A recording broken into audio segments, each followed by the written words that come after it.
નમસ્કાર વિદ્યાર્થી મિત્રો, આજે આપણે એકમ 2 ભારતીય બંધારણની વિશિષ્ટ બાબતો EPC 7C અંતર્ગત ભારતનું બંધારણ એમાં યુનિટ 1ની અંદર એકમ 2નું ભારતીય બંધારણની વિશિષ્ટ બાબતો, જેમાં રાષ્ટ્રીય પ્રતીકો એટલે રાષ્ટ્રના અમુક પ્રતીકો હોય છે, જેમ કે રાષ્ટ્રધ્વજ, રાષ્ટ્રગાન, ચિહ્ન, મુદ્રાલેખ, રાષ્ટ્રગીત, રાષ્ટ્રીય પંચાંગ, ફૂલ, પક્ષી, પ્રાણી અને રમત વગેરેની વિશેષ રીતે સમજૂતી મેળવીશું. તો સૌપ્રથમ આપણે જોઈએ તો દરેક દેશને પોતાના રાષ્ટ્રીય પ્રતીકો હોય છે. તો આપણા દેશમાં કયા કયા છે? તો રાષ્ટ્રધ્વજ છે, એ તિરંગો છે. પછી રાષ્ટ્રીય મુદ્રા છે, તો 4 સિંહની મુખાકૃતિ છે, આપણને દેખાય 3. રાષ્ટ્ર ચિહ્ન છે એ જોઈએ. 26મી જાન્યુઆરી 1950માં જ્યારે ભારત ગણતંત્ર બન્યું ત્યારે ભારતના સંવિધાનમાં વારાણસી ખાતેના સારનાથ સ્થિત સમ્રાટ અશોકના સિંહ શીર્ષને રાષ્ટ્રીય ચિહ્નના રૂપમાં સ્વીકારવામાં આવ્યું. 1950ના વર્ષમાં ભારતના રાષ્ટ્રીય ચિહ્ન પર ગોળાકાર શીર્ષ ઉપર એકબીજાની આગળ પાછળ 4 સિંહ બેઠેલા છે, પરંતુ આપણને એક બાજુથી જોઈએ એટલે 3 દેખાય, સાઈડમાંથી જોઈએ એટલે 2 સાઈડમાં અને સામે વચ્ચે, પણ પાછળની સાઈડ જે વચ્ચે છે એની પાછળની સાઈડ પણ સિંહ આવેલો છે. આ ચિહ્નની વચ્ચે આકારમાં 24 આરાઓ યુક્ત એક પહેયું વ્હીલ છે. આ સ્તંભને ધર્મના ચક્ર એટલે કે ધર્મચક્ર દ્વારા અભિષિત કરવામાં આવ્યો છે. પોલિશ કરેલા રેતીના પથ્થરમાંથી કાપેલો ટુકડો. જો આ ચિહ્ન છે એની વચ્ચે 24 આરાઓ છે, એની એક પહેયું એટલે કે વ્હીલ છે, આરાયુક્ત એટલે 24 આરાનું વચ્ચેનું જે આપણે બતાવે છે અંદર સિમ્બોલમાં તે. તો આ ચિહ્નની વચ્ચે પોલિશ કરેલી આકૃતિ છે. આ ચિહ્નની નીચે દેવનાગરી લિપિ અર્થાત સંસ્કૃતમાં સત્યમેવ જયતે, આપણી રાષ્ટ્ર મુદ્દાનું વાક્ય છે સત્યમેવ જયતે, અર્થાત સત્યનો હંમેશા જય થાય છે. આપણે કોર્ટમાં અને ગમે ત્યાં જોઈએ તો સત્યમેવ જયતે એવું લખેલું હોય છે. રાષ્ટ્ર મુદ્રાની અંદર રાષ્ટ્ર ચિહ્ન છે જે એમ લખેલ છે. ચક્રની જમણી બાજુ છે એ આખલો છે, જે ખેતી માટેના બળદનું સ્વરૂપ, અને ડાબી બાજુ ઘોડો એ ઝડપ એટલે કે સ્પીડનું પ્રતીક છે. અર્થાત આપણો દેશ એ ખેતી પ્રધાન હોવા છતાં ઝડપથી પ્રગતિને માર્ગે આગળ વધી રહ્યો છે.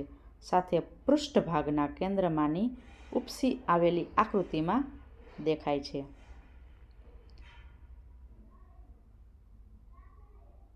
હવે આપણે આ ચિહ્નની વાત કરીએ તો એ ચિહ્ન છે દેવનાગરી લિપિમાં સંસ્કૃતમાં લખેલું છે સત્યમેવ જયતે. એ સત્યમેવ જયતે એનો અર્થ થાય છે સત્યનું હંમેશા જય થાય છે. સંસ્કૃતમાં લખેલું છે. હવે એની અંદર આપણે જોઈએ કે ભારત છે રાષ્ટ્રપ્રધાન ખેતી પ્રધાન દેશ છે, એટલે આખલો અને ઘોડો બે વેગમાં ચિહ્ન મૂકવામાં આવ્યા છે. હવે રાષ્ટ્ર ચિહ્ન બીજું જોઈએ, ચલણી નોટો, સિક્કા, રાષ્ટ્રીય દસ્તાવેજો અને રાષ્ટ્રીય સાહિત્યમાં અશોક સ્તંભનું ચિત્ર જાણીતું છે. અશોક સ્તંભ બૌદ્ધિ શિલ્પ છે. તેમાં 4 દિશા તરફ મોં રાખીને બેઠેલા 4 સિંહ છે. દરેક સિંહની નીચે 24 આરાવાળું અશોક ચક્ર છે. જો અહીંયા આપણે જોઈએ તે રાષ્ટ્રીય મુદ્રામાં શું છે, નોટો, ચલણી સિક્કા અથવા તો રાષ્ટ્રીય દસ્તાવેજો, એ બધાને અશોક સ્તંભનું ચિત્ર જાણીતું છે. અશોક સ્તંભ જોઈએ એટલે અશોક રાજા હતો મહાન, એના નામનો સ્તંભ હતો એ અશોક સ્તંભ કહેવાય છે. હવે અહીંયા રાષ્ટ્રીય મુદ્રામાં 4 સિંહ જે બેઠેલા છે એની વચ્ચે આરાવાળું ચક્ર છે.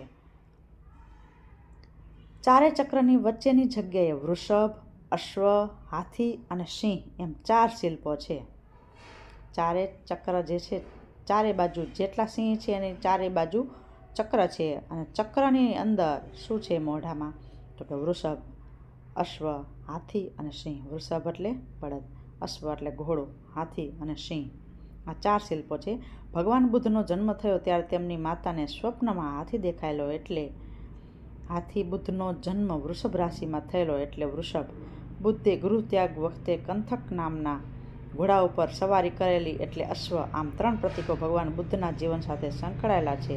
અને ચોથું શિલ્પ સિંહ જ્ઞાન અને શક્તિનું પ્રતીક છે. આમ ચારેય સિંહની આકૃતિનું વર્ણન છે. ભારતમાં થઈ ગયેલા મૌર્ય વંશના સમ્રાટ અશોકે ઈસવીસન પૂર્વે 3જી સદીમાં ભારતમાં ઘણા સ્થળોએ અશોક સ્તંભ બંધાવેલા. 40 થી 50 ફૂટ ઊંચા અને લગભગ 10 ટન વજનના આ સ્તંભો હતા. નવાઈની વાત એ છે કે 10 ટન વજનના આ સ્તંભોને બનાવ્યા પછી સેંકડો કિલોમીટર દૂર સુધી લઈ જઈ સ્થાપવામાં આવેલા. હાલમાં ભારતમાં 19 સ્તંભ બચ્યા છે. આ સ્તંભો વારાણસી નજીક ચુનાર ખાતે બન્યા હોવાનું મનાય છે. ઉત્તર પ્રદેશના સ્વરનાથમાં આવેલા અશોક સ્તંભ અકબંધ અને સારી સ્થિતિમાં છે. દરેક સ્તંભ ઉપર બ્રાહ્મી લિપિમાં લખાણ કાતરેલું છે. મોટાભાગના સ્તંભો બિહારના સાંચી, છપરા, ચંપારણ ખાતે છે. એક સ્તંભ પાકિસ્તાનના ખૈબર વિસ્તારમાં રાણીગેટમાં પણ જોવા મળે છે. તો આજે 40 થી 50 ફૂટ ઊંચા 10 ટન વજનના ઘણા બધા બનાયા હતા ઘણા સ્થળોએ. એમાંથી અત્યારે હાલમાં જીવન અમુક જ જોવા મળે છે. એમાંથી 19 જેવા ભારતમાં છે. એક પાકિસ્તાનમાં પણ આવેલો છે. ખૈબરના વિસ્તારના રાણીગેટમાં છે. ત્યાર પછી આપણે જોઈએ તો રાષ્ટ્રધ્વજ. રાષ્ટ્રધ્વજ એ ભારતીય ગણરાજ્યના રાષ્ટ્રધ્વજ તરીકે ત્રિરંગા એટલે કે 3 રંગવાળો ધ્વજને પસંદ કરવામાં આવ્યો, જે ભારતનો રાષ્ટ્રધ્વજ તરીકે ઓળખાય છે. 1947માં પસંદ કરાયેલા રાષ્ટ્રધ્વજ પિંગાલી વેંકૈયા દ્વારા રચિત ભારતીય રાષ્ટ્રીય કોંગ્રેસના ધ્વજના આધારે રચાયેલો. રાષ્ટ્રીય ધ્વજ એ આડા 3 રંગોનો બનેલો છે, જેમાં સમાન ગુણોત્તરમાં સૌથી ઉપર કેસરી, વચ્ચે શ્વેત અને નીચે લીલો રંગ છે. જેમાં કેસરી રંગ એ ત્યાગ અને સમર્પણનું પ્રતીક છે. શ્વેત રંગ એ સત્ય અને પ્રકાશનું પ્રતીક છે અને લીલો રંગ એ હરિયાળી અને ક્રાંતિનું પ્રતીક છે. પહોળા પટ્ટાના કેન્દ્રમાં ઘેરા વાદળી રંગનું ચક્ર છે, જે ધર્મ અને ગતિશીલતાનું પ્રતીક છે. આ ચક્રની રચના અશોકના સ્તંભ સારનાથ સિંહના પૃષ્ઠભાગ પર દેખાતી હતી તેવી છે. આ ધ્વજની પહોળાઈ અને લંબાઈનું પ્રમાણ 2:3ના ગુણોત્તરમાં હોય છે અને અશોક ચક્રનો વ્યાસ સફેદ પટ્ટાની પહોળાઈમાં એટલે કે વચ્ચેના રંગમાં 3થી ચોથા ભાગમાં આવેલો છે. રાષ્ટ્રીય ધ્વજની રચના 22મી જુલાઈએ 1947ના રોજ ભારતીય સંવિધાન સભા દ્વારા સ્વીકૃત કરવામાં આવી હતી. આ ધ્વજ હાથવણાટના ખાદીમાંથી બનાવવામાં આવે છે. આ ધ્વજના પ્રદર્શન અને ઉપયોગ માટે ભારતીય રાષ્ટ્રધ્વજ સંહિતા બનાવવામાં આવેલી છે, જેનું પ્રત્યેક ભારતીયએ સખતપણે પાલન કરવું જરૂરી ગણાય છે. આ ધ્વજ ભારતીય સૈન્યનો યુદ્ધ ધ્વજ પણ ગણાય છે અને તમામ સૈનિક છાવણીઓ પર દરરોજ ફરકાવવામાં આવે છે. ડૉ. સર્વપલ્લી રાધાકૃષ્ણન, કે જે પછીથી ભારતના પ્રથમ ઉપરાષ્ટ્રપતિ બનેલા, તેમણે આ ધ્વજની રચનામાં ભાવના વર્ણવતા જણાવેલ કે ભગવો અથવા તો કેસરી રંગ ત્યાગ અને સમર્પણતાનું પ્રતીક છે. આપણા નેતાઓએ ભૌતિક સુખોનો ત્યાગ કરી અને દેશ તથા પ્રજાની સેવા અને પોતાની ફરજ પ્રત્યેનું સમર્પણની ભાવના રાખવી. સફેદ રંગ પ્રકાશનું કેન્દ્ર છે, જે સત્ય સુધી જવાનો આપણો માર્ગ પ્રકાશિત કરશે અને લીલા કલર એ આપણા માટી અથવા જમીન સાથેનો સંબંધ દર્શાવે છે, એટલે કે આપણા વૃક્ષ, છોડ, લીલોતરી સાથેનો સંબંધ દર્શાવે છે, જેના પર તમામના જીવન આધારિત છે. આ બંને ધ્વજ હેઠળ કામ કરવા માટે ત્યાર પછી 22મી ઓગસ્ટ 1907ના રોજ ભીખાઈજી કામાએ સ્ટુટગાર્ટ, જર્મનીમાં એક અન્ય ત્રિરંગો ધ્વજ ફરકાવ્યો. આ ધ્વજમાં ઉપર લીલો, વચ્ચે કેસરી અને નીચે લાલ રંગના પટ્ટા હતા. લીલો રંગ ઇસ્લામ, કેસરી હિન્દુ અને બૌદ્ધ ધર્મના પ્રતીક હતા. આ ધ્વજમાં લીલા પટ્ટામાં રહેલ 8 કમળ તે સમયનું બ્રિટિશ ભારતમાં 8 પ્રાંતોનું પ્રતિનિધિત્વ કરતા હતા. વચલા પટ્ટામાં દેવનાગરી લિપિમાં વંદે માતરમ લખેલું હતું. નીચલા પટ્ટામાં ધ્વજદંડ બાજુમાં અર્ધચંદ્ર અને સામે છેડે સૂર્યનું ચિહ્ન હતું. ધ્વજ ભીખાઈજી કામા, વીર સાવરકર અને શ્યામજી કૃષ્ણ વર્મા દ્વારા સંયુક્ત રીતે રચવામાં આવેલ હતો. 1950માં ભારત ગણતંત્ર બન્યા પછી 1951માં પ્રથમ વખત ભારતીય માનક સંસ્થા એટલે કે બ્યુરો ઓફ ઇન્ડિયન સ્ટાન્ડર્ડ એટલે BIS એ રાષ્ટ્રધ્વજ માટે પ્રમાણિત માપદંડ નક્કી કર્યા, જે 1964માં ભારતમાં મેટ્રિક પદ્ધતિ દાખલ થઈ ત્યારે સુધારવામાં આવ્યા. આ માપદંડ 17 ઓગસ્ટ 1968થી લાગુ કરવામાં આવ્યા.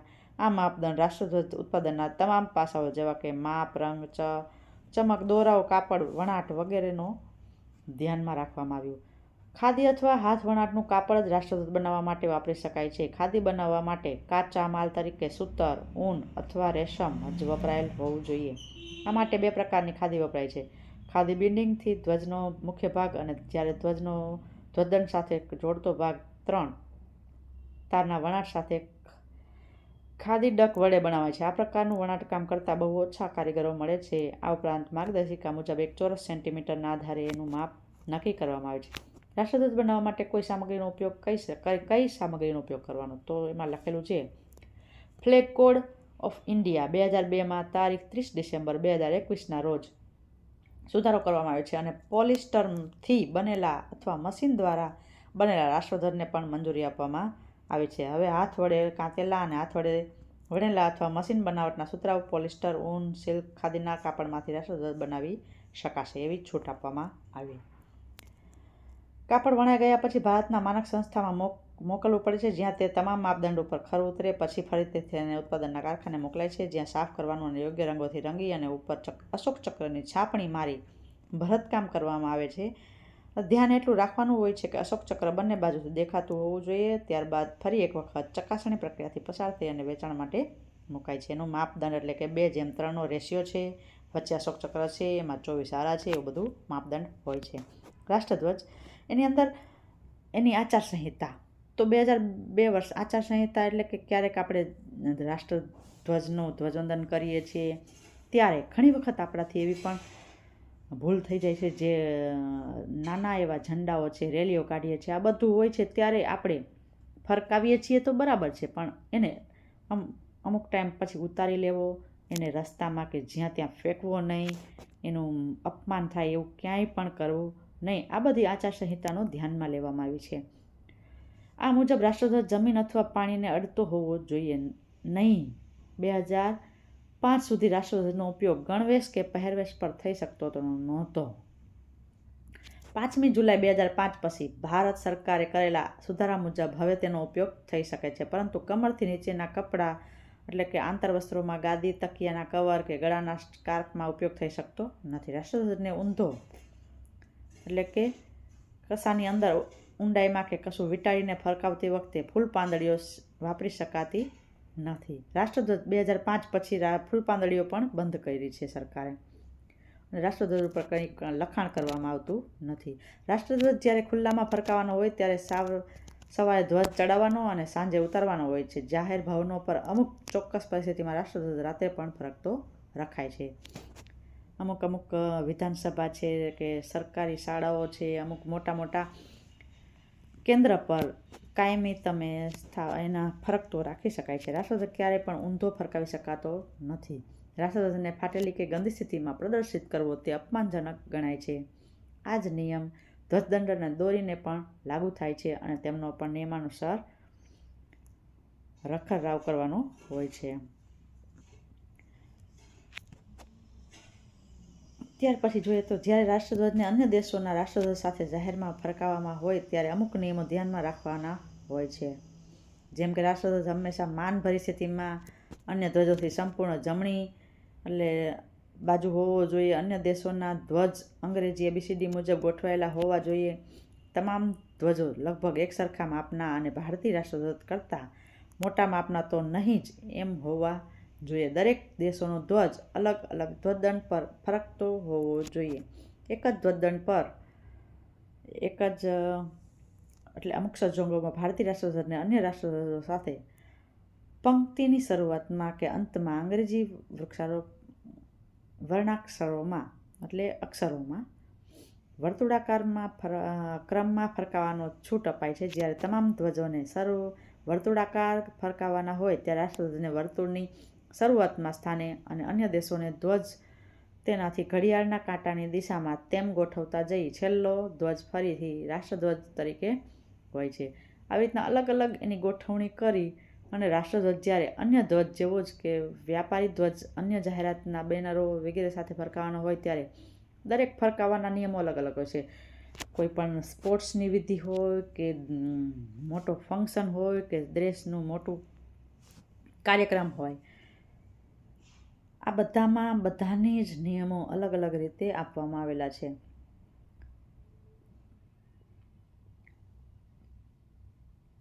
તો આના માટે અન્ય કરતાં આગળ અલગ અલગ જગ્યાએ ફરકાવવાનો હોય છે. જ્યારે રાષ્ટ્રધ્વજને કોઈ સભાખંડમાં કે જાહેર મેળાવડામાં પ્રસંગમાં આંતરિક પ્રદર્શનમાં ફરકાવવાનો હોય ત્યારે હંમેશા જમણી બાજુ ફરકાવવાનો હોય છે. રાષ્ટ્રધ્વજ રાખવાનો હોય ત્યારે વ્યક્તિની જમણી બાજુ ધ્વજ રાખવાનો હોય છે. ધ્વજ સંપૂર્ણ ફેલાયેલી સ્થિતિમાં અને કેસરી પટ્ટો ઉપર આવે તેમ લગાવવો, અને જેમ મંચ પાછળ ઊભી સ્થિતિમાં લટકાવવાનો હોય તો કેસરી પટ્ટો આગળ હોવો જોઈએ.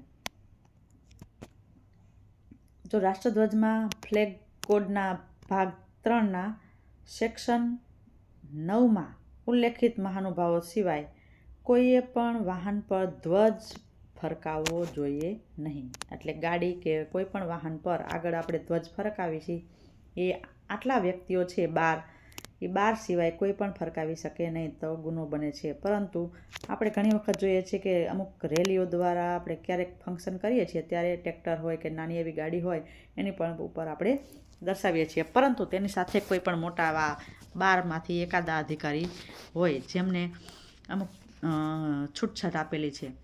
રાષ્ટ્રધ્વજને ક્યારેય ઊંધો ફરકાવવો નહીં, એટલે કે ધ્વજનો કેસરી રંગના પટ્ટા ક્યારેય નીચે હોવા જોઈએ નહીં. કેસરી હંમેશા ઉપર જ રહેવો જોઈએ. તૂટેલા ફાટેલો રાષ્ટ્રધ્વજને ફરકાવવો નહીં. રાષ્ટ્રધ્વજ કોઈ પણ વ્યક્તિ અથવા વસ્તુની સલામીથી નીચે ના હોવો જોઈએ. સલામી આપીએ છીએ એનાથી નીચે હોવો જોઈએ નહીં. કોઈ પણ અન્ય ધ્વજ કે ઝંડો રાષ્ટ્રધ્વજથી ઊંચો તેનાથી અથવા તો બાજુમાં સમકક્ષ રાખવો જ જોઈએ. રાષ્ટ્રધ્વજનો ઉપયોગ તોરણ ડિઝાઇનમાં ગોઠવણી, વાવટા, લહેરાવવા અથવા કોઈ પણ પ્રકારે સુશોભનના ઉદ્દેશથી કરવો નહીં. જમીન અથવા ભોંય તળિયે અડવો જોઈએ નહીં, અથવા પાણીમાં તરતો મૂકવો નહીં. રાષ્ટ્રધ્વજને એવી કોઈ પણ રીતે પ્રદર્શિત ન કરવો જેથી બાંધી શકાય નહીં કે જેનાથી તે નીચે પણ અડી જાય છે. ફ્લેગ કોડ ઓફ ઇન્ડિયાના પરિચ્છેદ 2.2 અનુસાર રાષ્ટ્રધ્વજ ક્ષતિગ્રસ્ત થાય તો તેનો સંપૂર્ણ ખાનગી રીતે નિકાલ કરવો જોઈએ અને રાષ્ટ્રધ્વજની ગરિમાને ધ્યાનમાં રાખીને તેને સળગાવી દેવો જોઈએ અથવા અન્ય પ્રકારે નિકાલ કરવો જોઈએ. ક્યારેક રસ્તા પર રઝળતા હોય છે, ફાટી ગયો હોય, તૂટી ગયો હોય તો એ બધાની આવી રીતના સળગાવી દઈ અને વિધિ એની પૂર્ણ કરવી જોઈએ. જો રાષ્ટ્રધ્વજ કાગળમાંથી બનેલો હોય અને સામાન્ય જનતા દ્વારા તેને ફરકાવવામાં આવતો હોય તો આવા રાષ્ટ્રધ્વજને જમીન પર ફેંકીને તેનો નિકાલ કરવો નહીં, પરંતુ એની યોગ્ય રીતથી નિકાલ કરવો. જનગણમન, આપણું રાષ્ટ્રગાન જનગણમન છે. એ જનગણમન એના વિશે આપણે વધારે વિસ્તારથી જોઈએ તો ભારતનું રાષ્ટ્રગાન છે નોબેલ પારિતોષિક વિજેતા રવિન્દ્રનાથ ટાગોર એને રચના કરી છે. બંગાળી ભાષામાં લખાણ છે. પ્રથમ 5 કડીઓને ભારતના રાષ્ટ્રગીત તરીકે અપનાવેલ છે. પ્રથમ 5 જ કડી, આમ તો મોટું છે પરંતુ આ 5 જે છે આ ગીતને પંડિત જવાહરલાલ નહેરુએ અંગ્રેજી સંગીતકાર હર્બર્ટ મુરિલ્લેએ તેના માટે ધૂન પણ બનાવી છે. રાષ્ટ્રગાનનું અપમાન કરવા બદલ કે કોઈને રોકવા કે પરેશાન કરવા પર સંબંધિત વ્યક્તિ વિરુદ્ધ prevention of insult to national honour act 1971ની કલમ મુજબ સજા થાય છે. ગુરુવાર રવિન્દ્રનાથ ટાગોર વિશ્વની એકમાત્ર વ્યક્તિ છે જેમની રચના એક કરતાં વધુ દેશના રાષ્ટ્રગીત તરીકે માન્યતા પામી છે. તેમની અન્ય એક કવિતા આમાર સેનાર બાંગ્લાદેશના રાષ્ટ્રગીત તરીકે ગવાય છે. મૂળરૂપે બંગાળી ભાષામાં રચના કરી હતી જેના આબિદ અલીએ હિન્દી અને ઉર્દૂ અનુવાદ કર્યો. રાષ્ટ્રગાનનો અનુવાદ કોને કર્યો? આબિદ અલીએ. ભારતમાં રાષ્ટ્રગાન જણગણમનથી પણ અધિક પુરાણું ગીત વંદે માતરમ છે. રાષ્ટ્રગાન એટલે જણગણમન અને રાષ્ટ્રગીત એટલે વંદે માતરમ.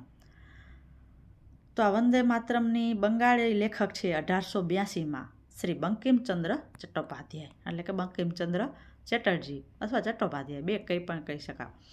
તે તેમના ઉપન્યાસ આનંદમઠ નામના પુસ્તકમાંથી લીધેલું છે. 1905માં બંગાળના વિભાજન વિરોધી સભાઓમાં રાષ્ટ્રીય જાગરણના આરંભચિહ્ન તરીકે આ ગીતને રાખવામાં આવ્યું હતું. તેનું કારણ એ હતું કે એક ગીત જ્યારે ગવાતું હતું ત્યારે લોકોમાં દેશપ્રેમ અને દેશભક્તિનો ઉમંગ અને આવતો હતો. ત્યારબાદ એવું થવા લાગ્યું કે દેશની પ્રત્યેક સભાનો પ્રારંભ આ જ ગીતથી થતો હતો. આમ રાષ્ટ્રગીત વંદે માતરમ, ત્યાર પછી રાષ્ટ્ર મુદ્રાલેખ. રાષ્ટ્રની મુદ્રાલેખ કઈ છે? તો સત્યમેવ જયતે, સત્યનો જય થઈ આપણો રાષ્ટ્રીય મુદ્રાલેખ છે. સત્યમેવ જયતે આપણા રાષ્ટ્રીય ચિહ્નનું અવિભાજ્ય અંગ છે. અશોક સ્તંભ પર સત્યમેવ જયતે લખેલું છે, જે આપણો રાષ્ટ્ર મુદ્રાલેખ છે.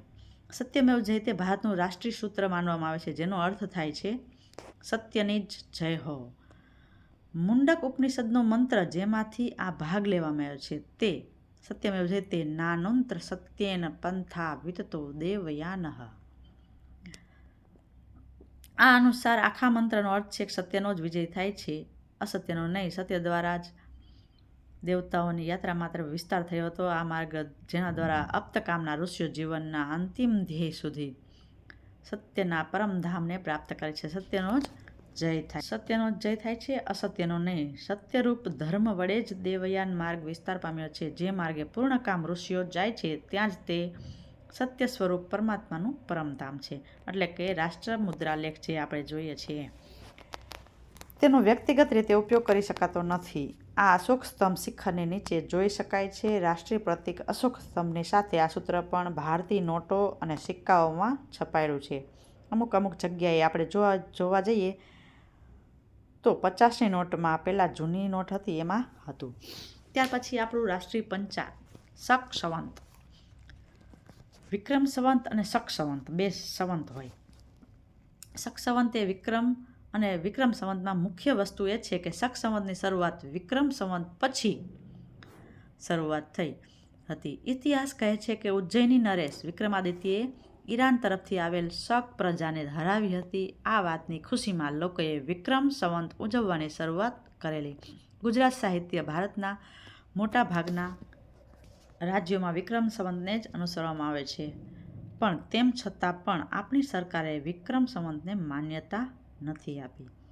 જો આ શક સંવંત અને વિક્રમ સંવંતની સરસ મજાની કથા છે કે વિક્રમાદિત્ય ઈરાન તરફથી જે પ્રજાને હરાવી હતી ત્યાંથી વિક્રમ સંવંતની શરૂઆત થઈ. રાષ્ટ્રીય પંચાંગ જે શક સંવંત છે એ 1952માં ભારત સરકાર દ્વારા પ્રો મેઘનાદ અને શાહની અધ્યક્ષતા નીચે એક કેલેન્ડર સુધાર સમિતિ રચવામાં આવેલી. આ સમિતિ દ્વારા 1956માં શક સંવંત માન્ય રાખવાનો નિર્ણય લેવામાં આવ્યો. ત્યારે અમુક બદલાવ સૂચિત કરવામાં આવ્યા. આ હિન્દુ કેલેન્ડરનું નિર્માણ સૂર્ય અને ચંદ્રના દિવસો, તિથિઓ, તારાઓ, નક્ષત્રો અને મુહૂર્તોને આધારે થાય છે. કેલેન્ડર શબ્દ સંસ્કૃત પંચાંગમાં 5 અંગ પરથી ઉતરી આવ્યો છે, જે કેલેન્ડરના 5 અંગો સૂચવે છે: ચંદ્ર દિવસ, ચંદ્રમાસ, અડધો દિવસ, સૂર્ય અને ચંદ્રનો કોણ અને સૌર દિવસ. આ પાંચ અંગ છે: સૂર્ય, ચંદ્ર દિવસ, ચંદ્રમાસ, અડધો દિવસ, સૂર્ય, ચંદ્રનો કોણ અને સૌર દિવસ. વિશ્વ સાથે હરણફાળ ભરવાને માટે આપણે ગ્રેગોરિયન કેલેન્ડરનો ઉપયોગ પણ ચાલુ રાખ્યો છે, જે વિદેશી પ્રજાઓ આપણે ત્યાં લઈને આવેલી હતી. આ ગ્રેગોરિયન કેલેન્ડરમાં એક લીપ યર આવે છે.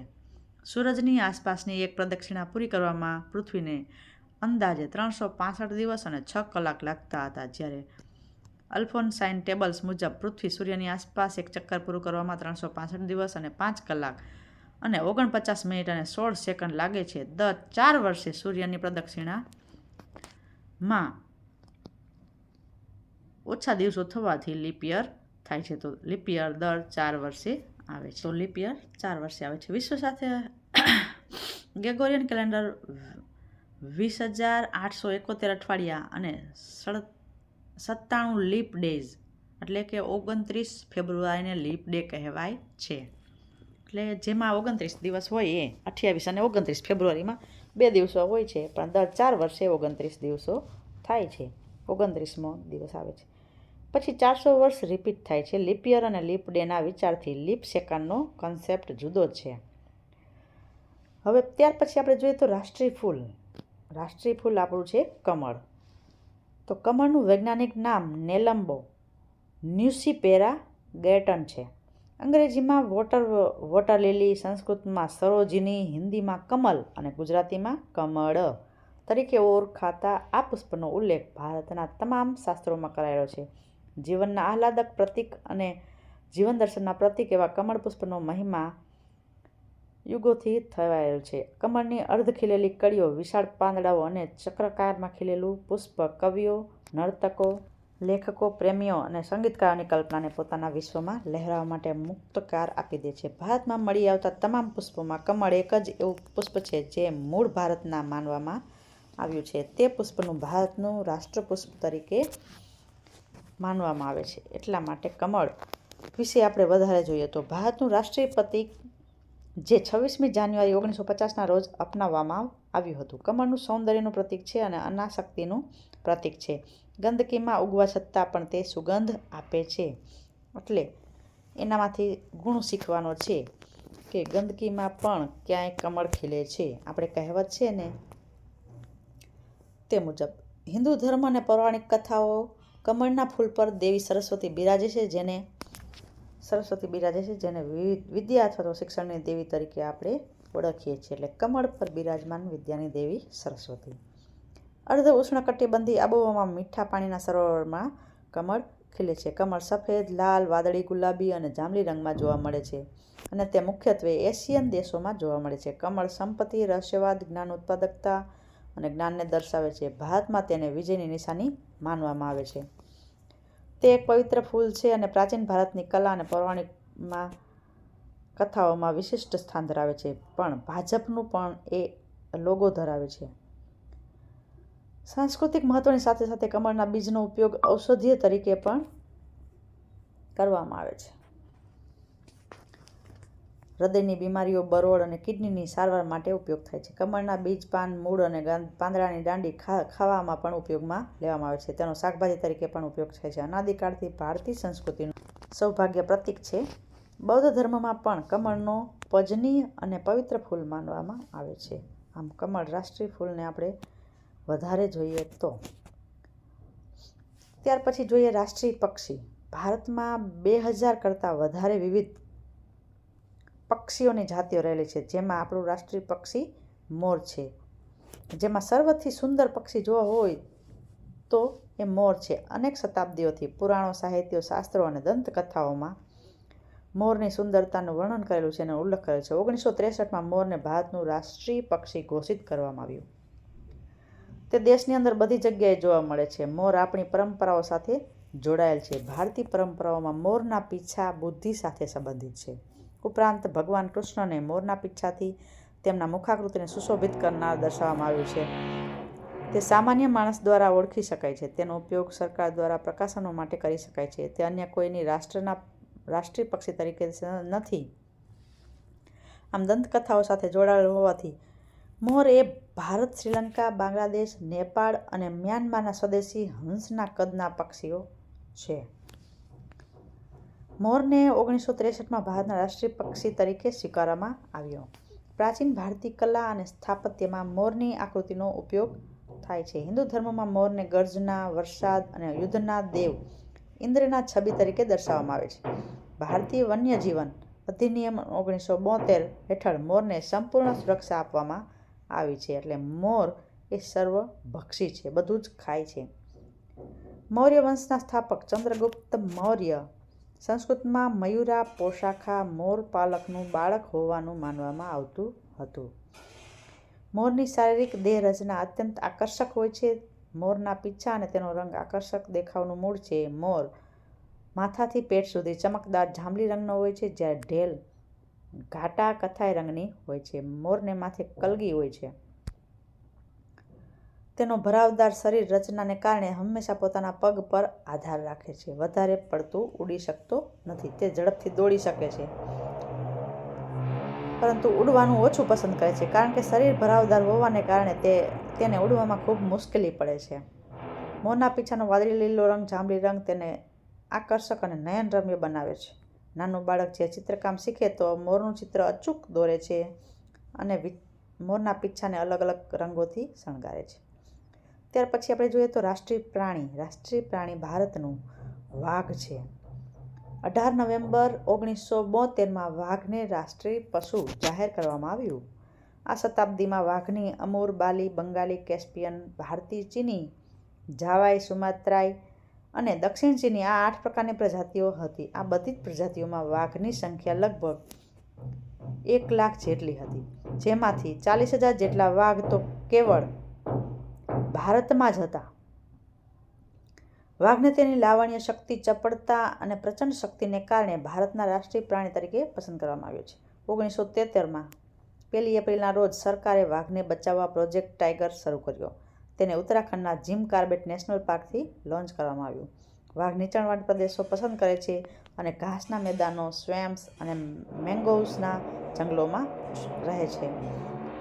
બંગાળના વાઘ વિશ્વની સૌથી મોટી બિલાડીઓમાં બિગ કેટ્સ પ્રજાતિમાં સામેલ છે. મોટી કે બિલાડીનું જ પ્રજાતિ કહી શકાય, પણ મોટી, જે 3 મીટર નાકથી પૂંછડી સુધી પહોંચે છે અને તેનું વજન 250 કિલોગ્રામથી વધુ છે. બંગાળના વાઘને ભયભીત પ્રજાતિ તરીકે જાહેર કરેલ છે. એવું માનવામાં આવે છે કે જંગલમાં